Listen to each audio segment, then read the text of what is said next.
ایک قانون بنائیں اور عدلیہ کو اپنے کنٹرول میں لائیں۔ یہ آؤٹ آف کنٹرول ہو گئی ہے، اس کو کنٹرول میں ہونا چاہیے۔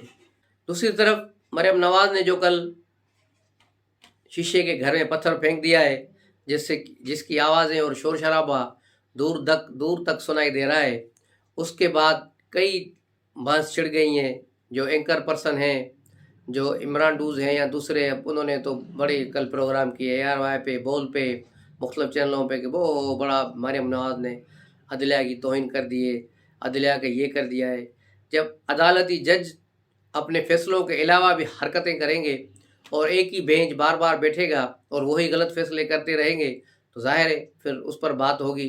کیوں نہیں بات ہوگی؟ اس پر بات ہوگی، اور یہ عدلیہ کا خود ڈیسیجن ہے، اطہر من اللہ کی عدالت کا، کہ ججوں پر تنقید نہ کریں لیکن ان کے فیصلوں پر تنقید کریں۔ تو یہ جو غلط فیصلے ہوں گے ان پر تنقیدیں لازمی ہوں گی، اور ان پر تنقید جائز ہے اور کرنی چاہیے، اور ہر ایک کو کرنی چاہیے، اپنا اپنا پوائنٹ آف ویو دینا چاہیے، تاکہ عدلیہ کو بھی پتہ چلے کہ بھائی لوگ اب جاگ رہے ہیں۔ یہ 2018 نہیں کہ جس طرح نواز شریف کو اٹھا کے سزا دے دی گئی، یا یہ 79 نہیں جسے ذوالفقار علی بھٹو کو پھانسی کی سزا دے دی گئی، یہ 2023 ہے۔ اس میں اب لوگ جانتے ہیں، جاگ گئے ہیں، اور انشاءاللہ اس عدلیہ کو ایسی حرکتیں کرنے نہیں دیں گے۔ اس کے علاوہ آصف علی زرداری نے بھی شہباز شریف سے ملاقات کی ہے اور انہیں کہا ہے کہ وہ مریم نواز کو سمجھائیں یا خود پارٹی کو جو قیادت کے طور پر کہ جو حاضر سروس ججز ہیں ان پر براہ راست تنقید نہ کی جائے، اسے گریز کیا جائے، کیونکہ اس سے پھر ماحول خراب ہوگا۔ دوسری طرف آج اے پی ایکس کمیٹی کا بھی اجلاس ہو رہا ہے، بلکہ اب سے تھوڑی دیر پہلے وہ شروع ہو چکا ہے۔ اس کی کیا رزلٹ آئے گی، اس کا اعلامیہ جیسے وہ آئے گا تو کل کے بلاگ میں ہم اس کو شامل کریں گے۔ اس کے علاوہ آرمی چیف اور DGI نے بھی جو ہے آج وزیر اعظم سے ملاقات کی ہے، اور تقریباً 25 منٹ تک ان کی ملاقات جاری رہی ایپیکس کمیٹی سے اجلاس سے پہلے۔ تو اب اس کے ملاقات کی اندرونی کہانی کیا ہے وہ بھی، اور پلس ایپیکس کمیٹی کے جو اعلامیہ ہوگا وہ کل جاری ہوگا، تو کل ہم آپ کی خدمت میں پیش ہوں گے اور یہ ساری چیزیں آپ کے سامنے رکھیں گے۔ تب تک کے لیے اجازت دیجیے۔ السلام علیکم۔